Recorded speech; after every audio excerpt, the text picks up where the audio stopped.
we talked them up. We got Jeremiyah Love and Coach Marcus Freeman right here with us in the building. How are you, gentlemen? Pretty good. Pretty good. All right, so I think we're going to start, though, with last year's championship game. A very tough loss. You've had time to reflect, watch the tape, learn from it. What is the biggest takeaway, Coach Freeman, in terms of moving forward to this season? Well, number one, losing sucks. Yeah, right? This is true. Nobody likes to lose at any point, but especially at the end of the year. But, I think we understand what it takes to get to that moment, right? And that's obviously not the ultimate goal. We want to make sure we finish it, but there's power and experience. And so we understand what it takes, and now we got to get back to work and utilize that. Let me ask you this, from an experience standpoint, what position group do you think making the national championship was biggest for coming into 2025?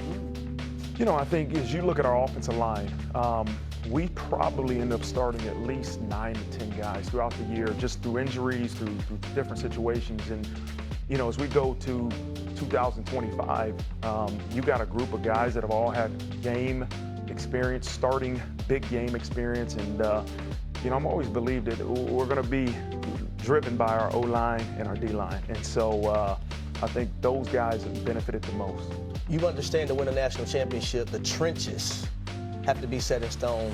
That's a head coach for you, but that's also a guy that has dreams and aspiration of winning your first national championship as a head coach. And I would say this, Coach, looking at you and what you've been able to build at Notre Dame and how you came up, you're a former player, you can relate to these guys on a lot of different levels.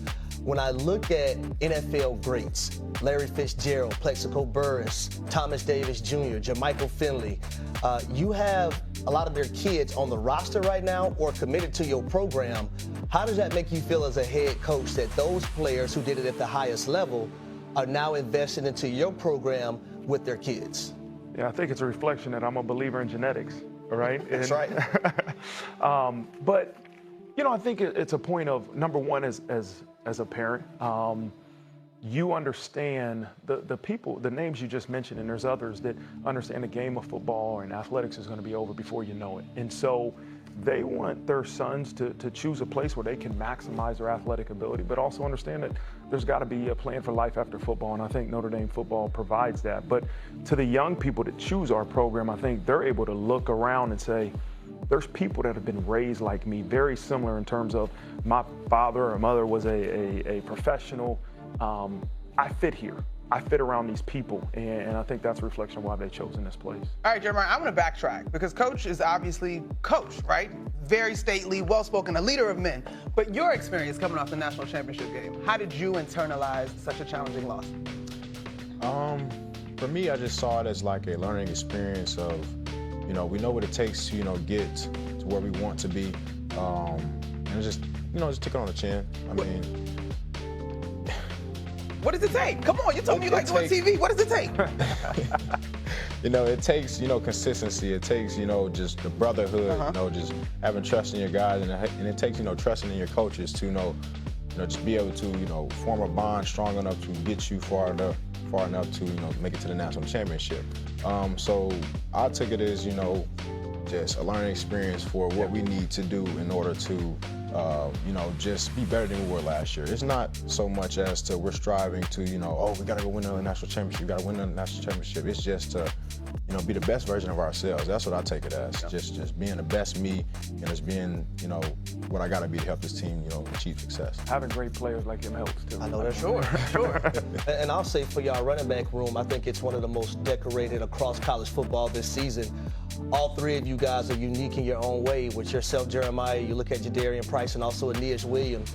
Talk about the brotherhood in the running back room and how you guys, compete with one another in a healthy way to make each other better for a common goal on Saturdays. So first of all, they're my brothers. Like, I could trust them guys with anything. They could trust me with anything. We built a very, very strong bond. Me, JD, and Jabron, I've been with them for 2 years now. Aeneas just came in last year. Keidron's been there as well. We just got a new running back. Nolan James, he's a dog. So everybody loves each other. Everybody competes in a healthy way. There's no animosity in the room, none of that. We all just, make sure that we're on each other, that we're doing the right things every single day. And just pushing each other, just be the best version of ourselves. As a running back room, we got each other's back. Like, if I'm down, JD's up. If JD's down, the next man's going to step up. We train in that way. Coach, you know, pushes this program in a way that, you know, when it's your time to step up, you're going to be ready. Yeah. And So, the Coach, runner, I would say this about you, though, Coach. yeah. You know, last year you guys started last season on the road at Texas A&M. Got you a big win. This season, Miami Hurricanes. What are you looking forward to the most as your team is getting prepared to play that opener? Well, I think we just got to continue to build who our identity is, right? It is that the process is very similar, but the skill set, the traits, the personalities can be a little bit different. And so what is this team going to have as our backbone, right? And I think those questions will be answered in fall training camp. We're going to obviously have a new quarterback, and how do we get whoever this quarterback is to get as much experience in training camp without having in-game experience, right? And we have to put them in high pressure situations, so they have to execute and understand the real pressure comes when you go down there and there's 80, 90,000 screaming fans. Like that's pressure. Let us try to simulate some type of pressure in practice, so you're ready for it. We've been talking about this week on the show, but the new college football format, and I'm curious from both of your perspectives, who do you think it benefits, or do you have thoughts on it? I'll start with you, Jeremiah. I feel like it benefits everybody. Just gives teams, you know, more of a chance, you know, get to where they want to be. Okay. Like, I feel like before they switched it to, you know, 12-team playoffs, I feel like, you know, you had those set teams that, like, you kind of like knew that were going to have like the biggest chance, you know, get into the playoffs. But like now that it's changed, you know, you got teams that were, you know, kind of like the underdogs. They got a chance now. Like you had like, who was it last year? They had Scatterboo on their team. Who was it? Arizona State. Mm-hmm. Like you got teams like Arizona State. They got a chance, you know, get into the playoffs and, you know, to try to prove that they are, you know, who they are. And I like it, me personally. Okay. You know, I like the chance that we get to play against, you know, many different types of teams. Like I'm the type that want to compete. Like I want to play against everybody. That's what I'm talking about. Okay. That competition. I imagine you feel the same, Coach. Yeah, I think it benefits teams 5 through whoever. All right. And the more teams that you get the opportunity to get into the playoffs, the better chance they have to try to win. And so when it's set at 4 teams, which has been previously, those 4 teams only got a chance to compete. Mm-hmm. Now last year was the teams 5 through 12. We'll see what the future holds. But the people that get an opportunity to go into that playoffs and compete are the ones that benefit the most. Yeah. Jeremiah, we've got some fun facts about you. You've got a brand, Y'all Love, and you've got a comic book coming out. Can you give us a little bit about both of those? So, Y'all Love stems from my name. No kidding. Jeremiyah Love. Thank you. Thank you. Thank you for explaining that so well, but continue. That's the brand. It's just Y'all Love stems from, you know, God, Yahweh. Okay. My dad wanted to incorporate, you know, Yahweh into my name, so it stands for the Yah. That's beautiful. And then as far as like my comic book, it's called Jeremiah. Basically the comic is Space Jam style? No. Okay, sorry, go ahead. No, but it's called Jeremiah. It's basically going to tell my life story about me growing up playing football, but just telling it in a fun way, in a comic way.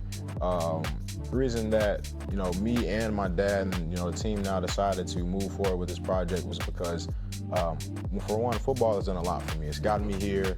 It's gotten me to meet great people like Coach Free, and I just want to give back to the game in some